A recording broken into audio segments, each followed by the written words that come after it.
आज की हमारी कहानी एक कॉलेज स्टूडेंट की है जिसका नाम विवेक हुआ करता था। विवेक बहुत ही सीधा साधा लड़का था, लेकिन उस रात जब वो अपने दोस्तों के साथ बाइक पर सवार होकर एक वीरान जंगल में पार्टी करने के लिए गया, तो आप जानकर बेहद डर जाएंगे कि उस रात उसके साथ क्या हुआ। चलिए जानते हैं विवेक और उसके दोस्तों के साथ उस खौफनाक जंगल में कौन सी ऐसी दुर्घटना घटी जिसके बाद उनका पूरा जीवन ही बदल गया। यहाँ कॉलेज में विवेक के दोस्त उससे उसके बर्थडे की पार्टी मांग रहे थे, तो विवेक ने भी कह दिया, कोई ऐसी वैसी पार्टी नहीं देने वाला मैं, एकदम बेहद खास होने वाली है। हम एक भूतिया जंगल में जाएंगे और वहीं जाकर पार्टी मनाएंगे। कहो कैसा रहा मेरा आइडिया। विवेक के सारे दोस्त उसे हैरानी से देख रहे थे, क्योंकि विवेक जो था भूत प्रेतों के नाम से डरता था, फिर आज कैसे वो ऐसी अजीब सी बातें कर रहा है। विवेक ने कहा, अरे तुम यही सोच रहे हो ना कि मैं तो भूत प्रेत से डरता हूँ, तो मैं ऐसी जगह पर कैसे जा सकता हूँ। अरे तुम चिंता मत करो, भूत प्रेत जैसी कोई चीज़ नहीं होती है। विवेक के 3 दोस्त हुआ करते थे, तो उनमें से जो एक दोस्त था वो अक्सर विवेक को भूत प्रेत के नाम से डराता रहता था। यहाँ पर विवेक का जो वो तीसरा दोस्त था, उसने कहा, लगता है कल जो मैंने तेरी खिंचाई करी थी भूत प्रेत के नाम से, तू उसी के चक्कर में हमें दिखाना चाहता है कि तू किसी भूत प्रेत से नहीं डरता। चल यार, ये सब करने की कोई ज़रूरत नहीं है। अगर तुझे वाकई में भूत प्रेत से डर लगता है तो वहाँ पर जाना हमारे लिए ठीक नहीं होगा। तो विवेक ने कहा, अरे तुम चिंता मत करो, मैं भूत प्रेत से नहीं डरता और आज रात तुम्हें ये सब मैं साबित भी कर दूँगा। तुम लोगों ने कल रात मेरी बहुत बेइज्जती की थी, लेकिन आज तुम्हें पता चल जाएगा कि विवेक जो है ना वो किसी चीज़ से नहीं डरता। इतना कहने के बाद विवेक हंसने लगा। और फिर वहीं जब रात के वक्त विवेक अपने घर से निकल रहा था, तो उसके माता पिता ने उसे टोका और पूछने लगे, बेटा आज तो तुम्हारा जन्मदिन है और तुम आज रात कहाँ बाहर जा रहे हो। इस पर विवेक ने कहा, मैं अपने दोस्तों के साथ पार्टी करने जा रहा हूँ, आप लोग चिंता मत कीजिए, मैं जल्दी वापस आ जाऊँगा। तो इस पर उसकी माँ ने कहा, लेकिन बेटा रात के वक्त तो तुम कभी कहीं नहीं जाते, फिर आज अपने जन्मदिन के दिन कैसे।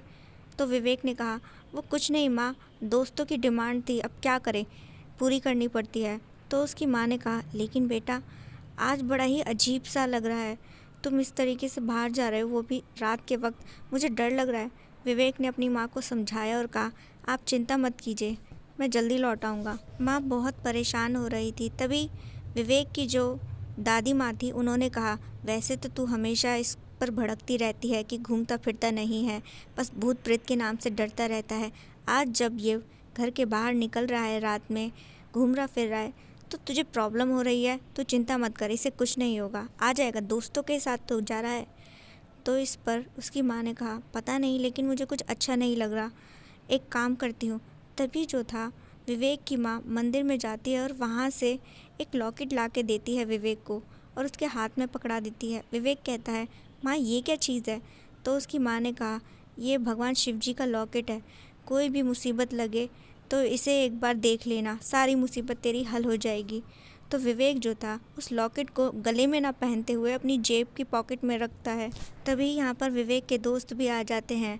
वो विवेक की फैमिली को हाय हेलो बोलकर वो सभी बाइक पर बैठकर वहाँ से निकल जाते हैं। और पीछे से यहाँ पर विवेक की माँ वो कहती हैं, देखो सारा का सारा केक यहीं रह गया, उनमें से किसी ने भी कुछ नहीं खाया। तो दादी माँ ने कहा, अरे चिंता क्यों करती है, तू और मैं है ना, और उसके पिताजी हम खा लेंगे, उन्हें जाने दे। अब विवेक यहाँ अपने दोस्तों के साथ बाइक पर बैठकर उस खौफनाक जंगल के लिए निकल चुका था, ये जाने बिना कि आज रात उनके साथ क्या खौफनाक घटने जा रहा है। ये लोग जंगल पहुँचते हैं और वहाँ पर चादर वगैरह बिछाकर उस पर बैठकर आराम से गाने वाने बजाकर बातचीत करने लगते हैं, डांस वगैरह, बॉन्ड फायर जैसी चीज़ें करने लगते हैं और खाते पीते हैं। यहाँ पर विवेक के जो बाकी तीनों दोस्त थे वो तो बहुत मज़े कर रहे थे, लेकिन कहीं ना कहीं विवेक जो कि खुद को अंदर ही अंदर डरा हुआ महसूस कर रहा था, वो किसी से कुछ नहीं कह पा रहा था। उसके एक दोस्त ने उसका चेहरा पढ़ लिया और कहने लगा, क्या बात है यार, तू इतना परेशान क्यों दिख रहा है। विवेक कुछ नहीं बोलता और फिर उनके साथ डांस वगैरह करने लगता है। तभी अचानक से ही किसी के चलने की आहट उनके कानों में पड़ती है। ये आहट बहुत तेज़ थी, जो कि एकदम साफ तौर पर वो तीनों सुन सकते थे। ये लोग जैसे ही मुड़ते हैं तो सामने एक भयानक औरत को खड़ा पाते हैं, जिसके भयानक नुकीले दांत थे। इनके पैरों तले की ज़मीन खिसक जाती है। एक पल के लिए तो लगा शायद ये आंखों का धोखा है या कोई इंसान जो उन्हें डराने की कोशिश कर रहा है। लेकिन जब वो औरत हवा में उड़ने लगी तो इन चारों को एकदम से एहसास हो गया कि वो कोई इंसान नहीं बल्कि भूत प्रेत जैसा कुछ है। चारों के चारों सामान को वहीं छोड़कर बड़ी ही तेज़ी से उस जंगल से बाहर निकलने के लिए दौड़ते हैं। लेकिन ये क्या, वो अजीबोगरीब औरत इनके सामने आकर खड़ी हो गई। उसके नुकीले दांत थे, ऐसा लगता था जैसे वो कोई पिशाचनी हो और आज इन चारों का खून पीकर ही मानेगी। ये पिशाचनी बेहद खौफनाक और डरावनी थी। यहाँ पर चारों के चारों थर-थर काँप रहे थे।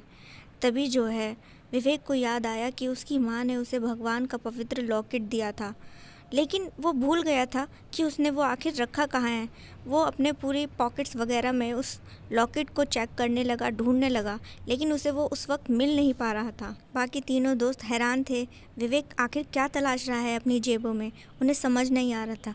तभी वो पिशाचनी खौफनाक तरीके से हंसते हुए जो था विवेक को आकर पकड़ लेती है और उसके गले में अपने नुकीले दांतों को गाड़ना शुरू कर देती है। यहाँ पर वो तीनों दोस्त जो थे कोशिश कर रहे थे कि वो पिशाचनी से विवेक को छुड़ा ले, लेकिन उस पिशाचनी की पकड़ बेहद तगड़ी थी। कोई भी कोशिश उनकी वहाँ कामयाब नहीं हो पा रही थी।